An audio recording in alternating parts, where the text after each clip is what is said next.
Deputy speaker Punjab ruling case کی سماعت، chief justice نے ریمارکس دیے۔ ہم نے یہ فیصلہ کیا، موجودہ کیس میں فل کورٹ بنانے کی ضرورت نہیں۔ فل کورٹ بنتا تو معاملہ ستمبر تک چلا جاتا، کیونکہ عدالتی تعطیلات چل رہی ہیں۔ گورننس اور بحران کے حل کے لیے جلدی کیس نپٹانا چاہتے ہیں، عدالت کی معاونت کریں۔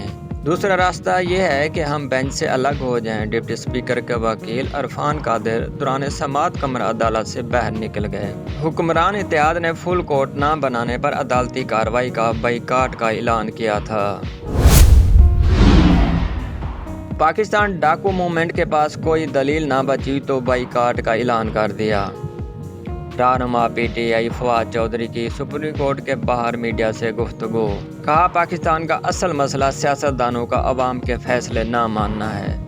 اگر نون لیگ میں ذرا سی بھی جمہوریت ہوتی تو پنجاب کے الیکشن کے بعد حمزہ شہباز شریف استعفیٰ دے دیتے۔ اپنی غلطیوں پر نظر ثانی کے بجائے اس کی ہر صورت کرسی سے چمٹے رہنے کی پالیسی چل رہی ہے۔ پی ٹی آئی رہنما شبلی فراز کا کہنا ہے کہ شریف خاندان نے عدالتوں اور قانون کو گھر کی لونڈی سمجھا ہوا ہے۔ فیصلہ ان کے حق میں آئے تو ٹھیک، ورنہ مخالفت ہوتی ہے۔ فوری الیکشن کرایا جائے تاکہ نااہل امپورٹنٹ حکومت کا فیصلہ عوام کرے۔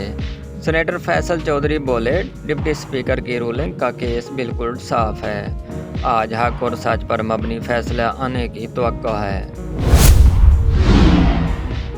سپریم کورٹ کے فل کورٹ نہ بنانے پر مسلم لیگ نون کی شدید تنقید۔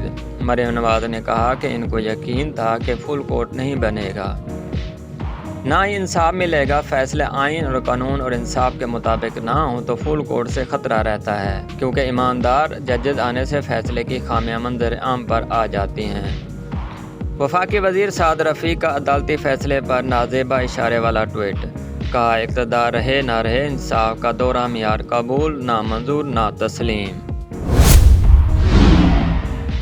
ڈپٹی اسپیکر پنجاب کی رولنگ کے خلاف تحریک انصاف کا لندن میں احتجاج۔ پی ٹی آئی کارکنوں کا نواز شریف کی رہائش گاہ کے باہر اور ہیڈر پارک میں مظاہرہ۔